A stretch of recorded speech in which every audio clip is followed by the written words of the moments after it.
Osman. Serk Osman ya. So'zim Serk Turunbekov. Turunbek Osman. Serk Osman. Sonda Mayarjida turadi. Aha, sonda savob berami kadar? Savob men o'qishingda jeki sharmashlik qilasiz. 60 kitobga 7 kitobga Siz aholi ishlatmayapsizmi? O'ta aktivni жұмыс істейсіз. Жазып толып отырмын. 75 жасқа толды, астанамызда үлкен деңгейде. Қазір таңда өңіраралық дейді ғой. Осы 19 күн ғана Қостанайда жастар сарайында болды. Қазір енді аудандарда сосын Қостанайдың іргесінде орналасқан шоғырларға қабылдады. Тарих құрылымында ham балаларға да жазады. Драматургия. Иә, жан-жақты әмбебап десейші. Университет. Әмбебап, әмбебап. Так, ары қарай қамтасы жүрейік. Арайлы жақсылық. Қарағанды көктемінде болдың ғой. Иә, қарағанды. Қазақстан. Сен жақтан көрдіңіз. Иә, бәсе жүзім табыс етеді. Менен айып етпесіздер, сіздер менен кейін төртінші ұрпақсыз ба, немерелерімсіздер ғой мен. Сондықтан білмей жасағым, шығармашылығын білмей жасағым, мен алдыма кешірмейтінім. Баяғыда ғабиттің сөз болған ғой, ғабиттің осы не болған, сол бір кісі сұрақ дейді, жастардан кімді білесіз десе, ойланым жүрді, тақаяқтан тақаяқтан өзімнің қатар баспашы, 16 жас кішкенсің. Сол сияқты болып отырмын ғой мен. Арайлы фамилияны айтыңызшы. Арайлы жақсылық. Арайлы ма? Арайлы жақсылық. Мысы жоқ. Жақсылық. Ақынсың ғой сен? Иә, өлең қызы. Өлең жазасың ғой. Берік сені танымын? Нұрмұхан. Сен Димаш кімнің? Дінаш Шекеш? Несі ғой, немересі ғой? Нұрмұхамед Роллингстің досың. Иә. Атасын білеміз. Әрі қарай Бекзат Қожамет апай, мен есімім. Ақтаудан келдім. Бекзат Қожамет ол. Қожамет, жақсы, Қожамет. Сіздеріңді дайындап қойсың ғой? Не жазасың? Өлең жазамын. Ақынсың ғой, Наларың жақсы екен, ақынмын демей өлең жазамын деп скромныған. Жақсы. Ақын деп қояйын деп. Александр Мәруәлі. Александр? Ақтөбе қаласы. Не болу? Мәруәлі. Мәруәлі. Поэзия. Қай жақтансың? Ақтөбе. Ақтөбе? Өте жақсы. Аха. Так. Қызым? Сен қызым. Қайсың сенсің? Балғында жатыр. Балғын Раш. Балғын Раши, қайсың? Балғын Раш. Ақын. Раш?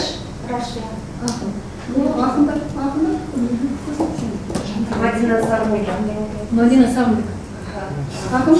Жоқ, проза. Шынды жүзілер болсын. Проза? Ұлтау Қарағанды. Жақсы. Салтанат Қайырбек. Салтанатсың ба сен? Салтанат, сен де мастер-классқа келіп жүрсің ба? Сен мастер-класс келгенсің ба деп қойып.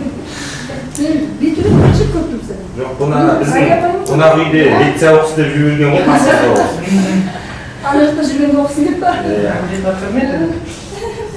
Бәлсе мен сұраймын, Қарағандыға Салтанатқа келіп. Қайдасың сен кім?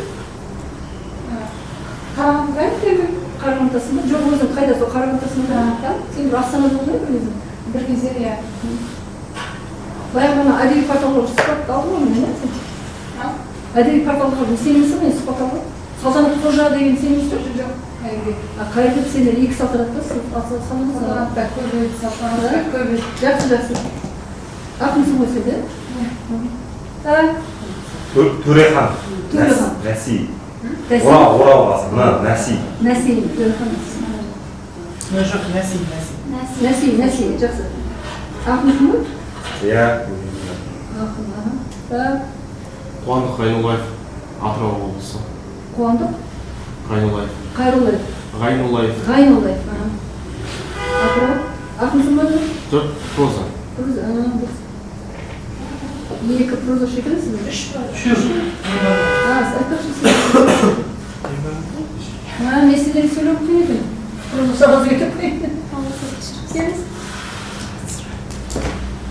Самот ғой, сөйле. Кел. Ақындар ма? Осы одақтас дейді. Одақтастасын. Иә. Ақынсың ба? иә аздап келім Өте жақсы. Так, онда сіз түсіріп жатсыз ба бізді? Жөндеуге қояйық деп отырсаңыз. иә отыра бер Жоқ, жағына басып түсіріп қояйық, жөндеуге қояйық. Онда әзір болайын. Мен деген Әлия Бөкежанова деген апайларым.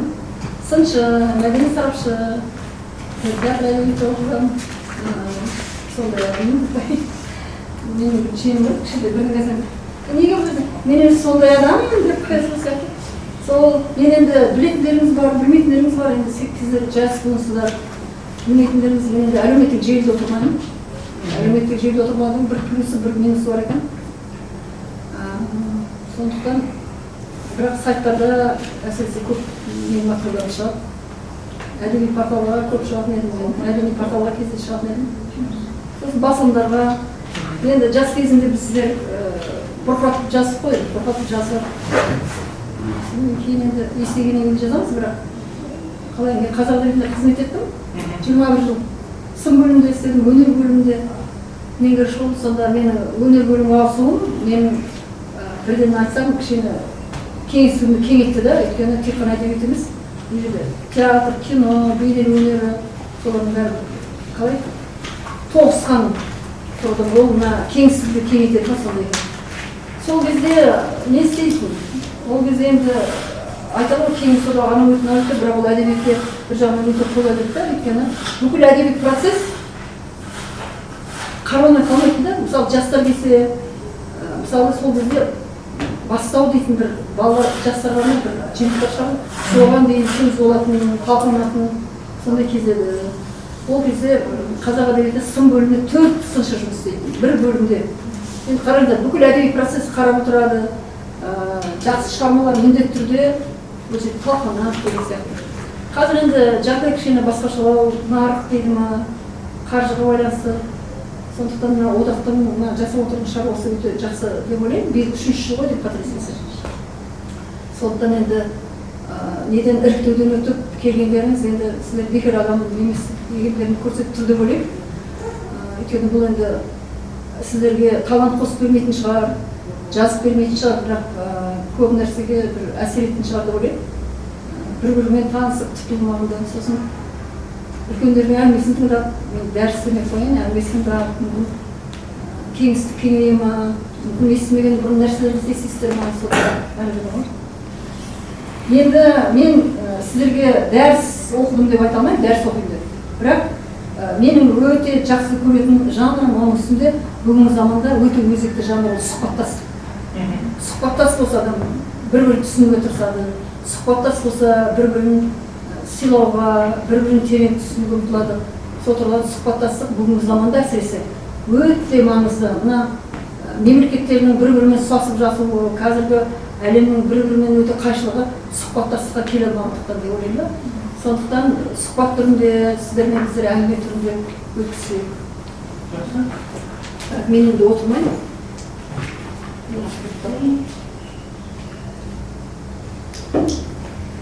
Әңгіме түрінде өткізейін. Енді бірінші сіздерге айтатыным, бірінші сұрағым сіздерге айтатыным. Кеше Моянның кездесуінде болдыңыздар ғой, да? иә Сіздер қандай әсер алдыңыздар, не берді дегендей. Бұрыннан танысып кетесіздер шығармашылығымен. мен таныс емес едім. Мен тек Орхан Памuk екеуміз сұхбаты бар ғой. Содан хабардар тұрғанбыз. Ал негізінде былай етене таныспыз деп айтып отырмын. Ол кісінің кітабы шыны керек біздің Қостанайға жеткеншілікпен шықты. Басқа өңірлерде болған екен, ол кеше ғана естіп. Орысша сұрап Мен Моянның шығармашылығын толық білемін деп айта алмаймын. Бірақ біз филологияда оқып жүрген кезде бізге сол жылдары алды. Біз курс бітіретін сол кезде оның мына шығармасы жарыққа шықты. Большая грудь, широкий зад.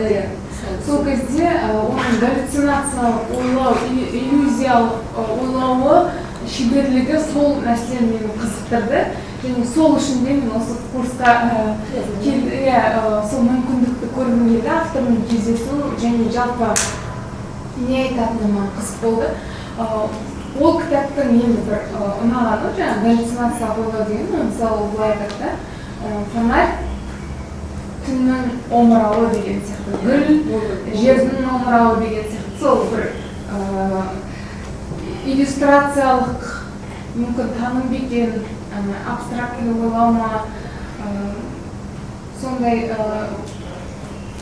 фантастикалық түспен өңнің арасындағы картина сияқты бір ойлау қабілеті мені қызықтырды. Кешегі бізге толықтай тәржімалады ма жоқ па білмеймін, әйтеуір сол тәржімадан түсінгенім оның ұстазы мықты болып тұр.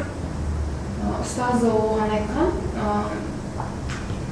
енді әрі қарай сен ең бірінші сен Қытай мәдениетін білуің керексің және Қытай поэзиясын. Содан ғана жақсы дүние жаза аласың. Сол дүниесі ұнады. Одан кейін тағы да бір жалпы сын жанрын, біз сын жанрына әлі де тиісті уақыт бөлмей жатырмыз деген ойда қалдым. Себебі ол, мысалы, мына ойы мені өте қатты таңғалдырды. Ол айтты, бір докторант сұрақ қойды ғой, сіз осы шығармаларыңызды өзге тілдерге сапалы аударыла ма, аударылмай ма, сол жөнінде сіз не ойлайсыз дегенде, ол айтты, олардың өздерінің өздерінің проблемасы дегенде айтты. Жалпақ тілмен айтқанда, маған бәрібір менің өзім Қытай қалай түсініп алса, солай маңыздысы. Ал оны жеті түсініп аудару, ол өздерінің жеке проблемалары деген сияқты айтты да. Ал біз ондай дәрежеге әлі жетпеген екенбіз. Ондай дәрежеге жеткенде біз енді жоқ, біздің шығармаларымыз басқалар түсінсе деп ойлаймыз ба? Және өзімізді өзіміз түсінуге әлі уақыт насихат жағынан жоқ, бұлар салтанат. Біріншіден, қалай дегенде де ноянды көргендерің сіздерге өте уақыт демек қояйын, қуаныш, ол да бір әсер ғой да. Сосын екіншіден, ол кісі енді біраз нәрсені айтты түсінген адам бар. Содан енді ол кісінің шығармаларын енді оқитын шығарсында да ойлаймын, кеше кітаптарды сатып алдым ғой, қолдамауым да бәрі негізінен жақсы болды, бірақ кішкене ыңғайсыз жағдай болып қалғандар болды. Енді біздің мәдениетіміз қалай екенін кешегі өлшеуге болмайды, бірақ кішкене ыңғайсыз жағдай болды. Біріншіден онда сөйлеп тұрған бөліп бізге келген қонақ қой енді.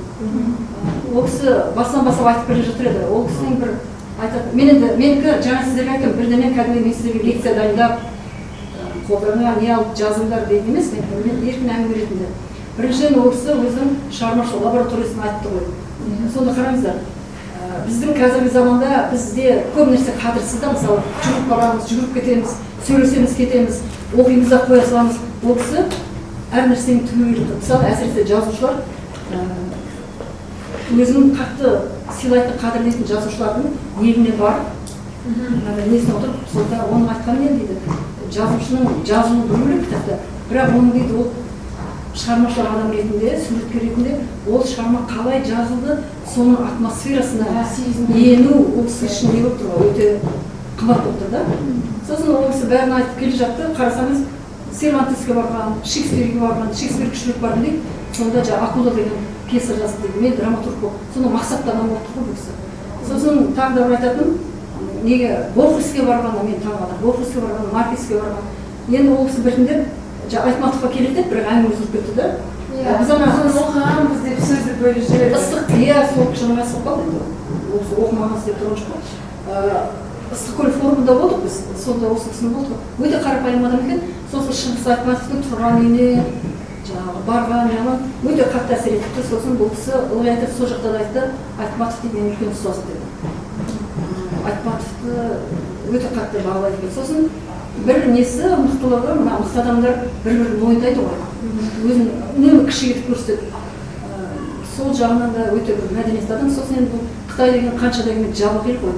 Ол енді жаңағы айтып, бәрін ашып, аса көп айтқызбайды. Айтып отыр, бірақ маған қатты көңіліне шыққаны, мына әдебиетте кез келген нәрсені айтуға болады. Сен саясат туралы ашып жазуың бұл шарт емес да. Мысалы, мен енді бірді айтып бірге кете берейін, әңгімеміз барса кетейік. Мысалы, бізде көбіне жастар айтады, ой, кеңес кезінде 70 жыл бұғауда болды, социалистік реализм өтті, социалистік реализм өтті дейді. Социалистік реализм әрине социалист сол құрылым әрине бір жағынан қысты идеология тұрғыдан сол партияның саясатын айту керек деген нәрсені айтты, ондай шығармаларды көп жазды. Бірақ мықты жазушылар еш уақытта ондай құрсауға, ондай неге көнбейді да. Білесіздер ғой да? Мысалы біздің мықты шығармалардың барлығы, әсіресе мына 60-шы жылдары көп айтады, Әбіш Кекілбаевтар, Асқар Сүлейменовтер, Сайын Мұратбековтер, мысалы Шерхан Мұртазалар, құдай көп енді.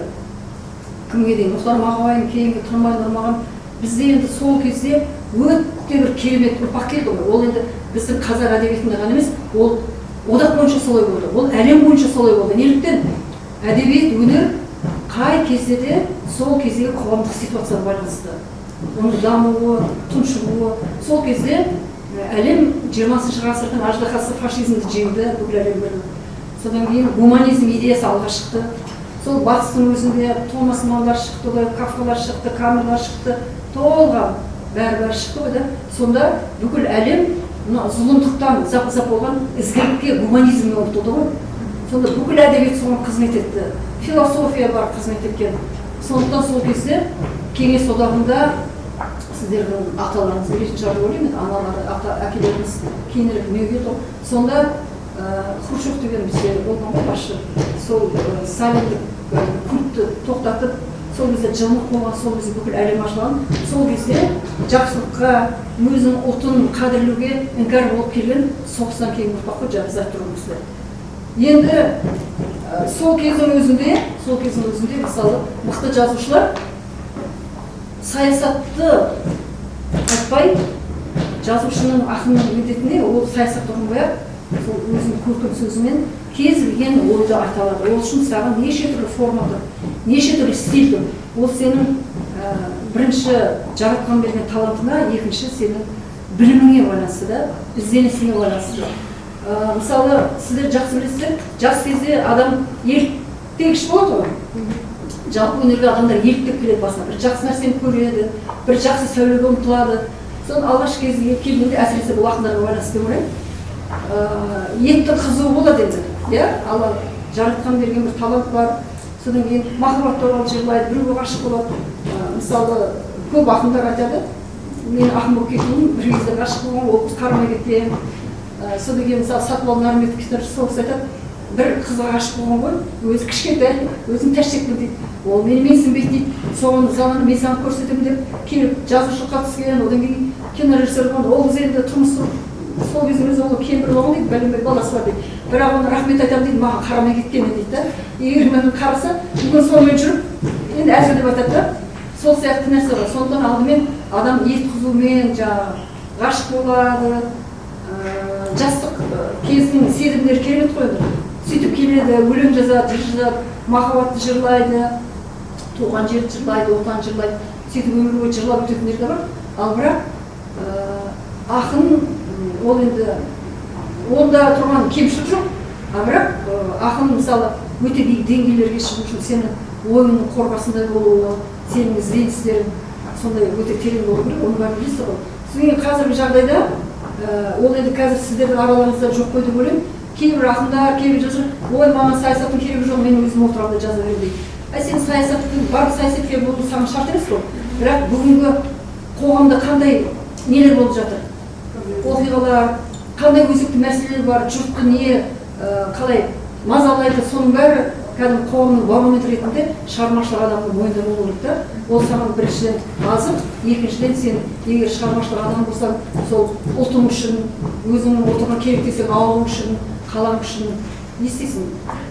Жаның ашиды, осын сен жүгіріп барып, сол жерге революция жасау деген шарт емес, соның бәрі сіздің жүрегіңізден өтіп шығармаңызда қалады. Мысалы, осы бізге тәуелсіздік келгенде, содан кейін осы 2000 жылдар, кейін 2010 жылдарға дейін қазір болып қойды. Ойбай бізде әдебиет жоқ, ойбай бізде әдебиет жоқ дейді. Қаяқтан әдебиет жоқ. Үлкен романдар жазылмаған шығар. Бірақ сол кездегі әңгімелерге, повестерге қарасаңыз, сол қиын кезеңдегі, тіпті қазір кездегі біздің өміріміз мөлдіреп әдебиетте тұр. Әңгімелерде тұр, повестерде тұр, поэзияда тұр.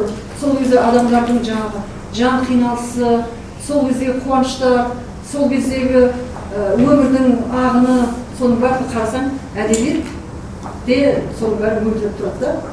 Енді уақыт озған сайын қоғамдық система өзгереді, адамдар өзгереді, ұлттың да психологиясы өзгереді, ол жақсы жағына да модернизация деген өтеді ғой. Сонда сіздердің ұрпақ белгілі бір деңгейде трансформациядан өткен ұрпақ деп есептеймін мен өзім. Енді аға буын ретінде, сыншы ретінде біз қазір тәуелсіздіктің қанша 35 жылдығын тәрбиелейміз ғой,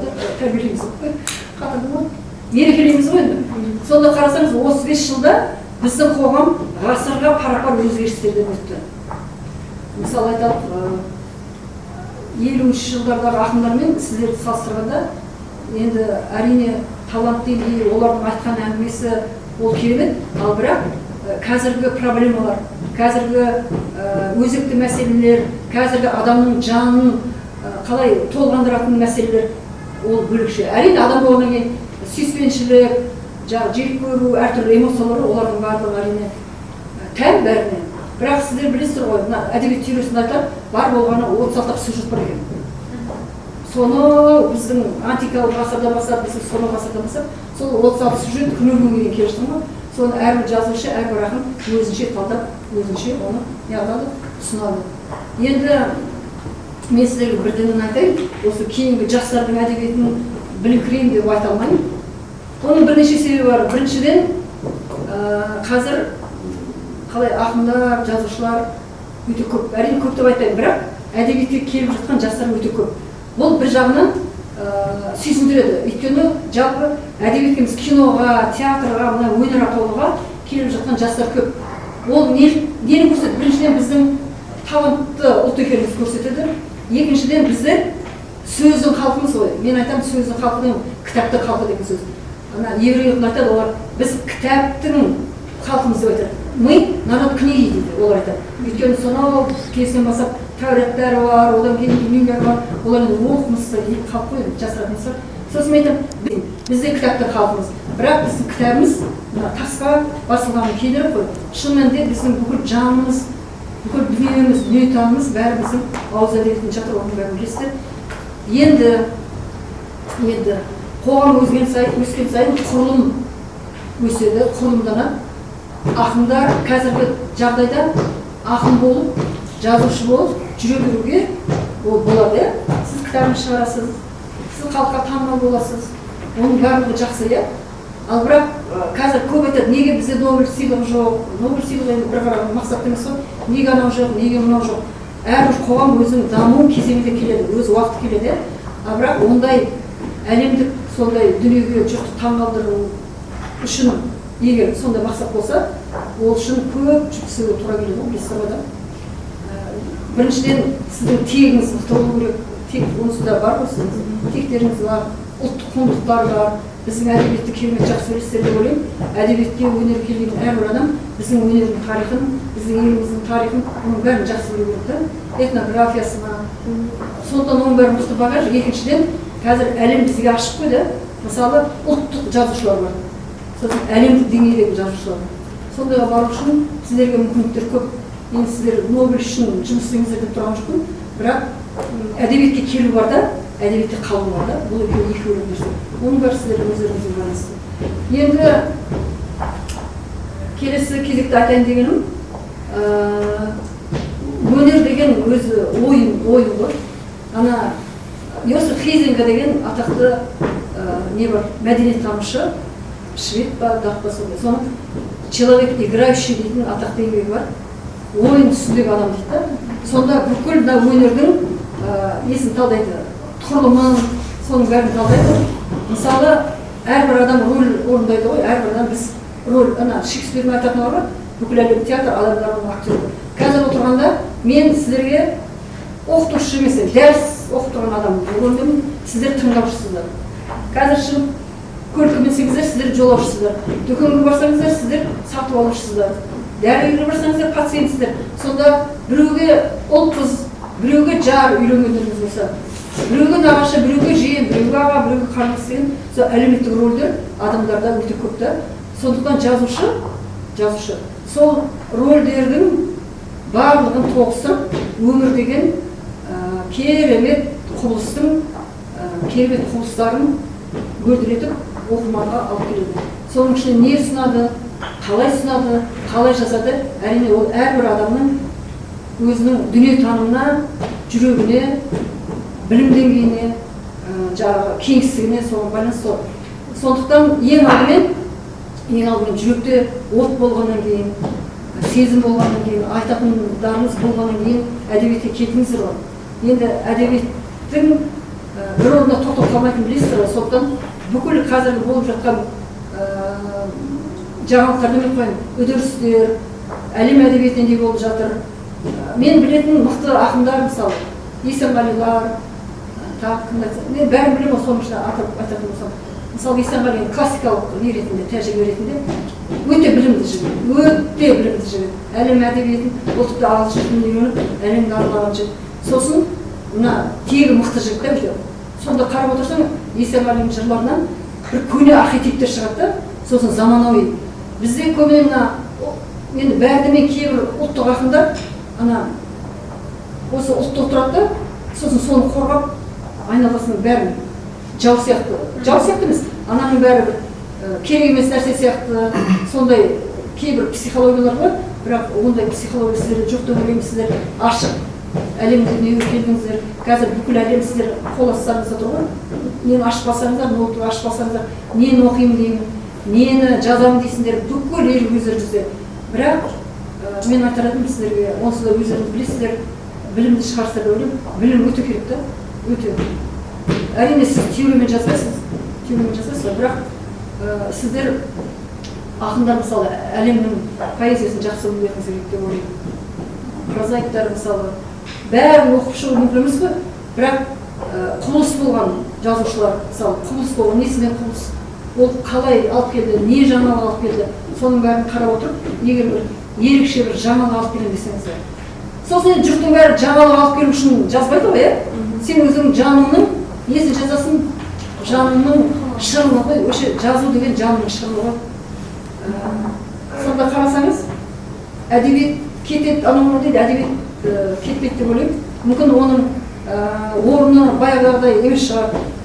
Мүмкін формасы өзгереді. Форма самасы өзгереді ғой. Бірақ адам барда, азамат барда, адамзаттың сезімі барда, ол әдебиет жасай береді деп ойлаймын. Мысалы, бізде ауызекі әңгіме шыққан ғой, бірақ бізде жады өте мықты болған, қарасаңыз, бүкіл әдебиет жадта тұр ғой. Қазір ол феномен бізден кетіп бара жатыр. Сондықтан біз толық кітап жазба әдебиеттің соған сіңіскен қазіргі әлемдік кеңістікте бірге отырған әдебиетіміз ғой біз. Осы тұрғыдан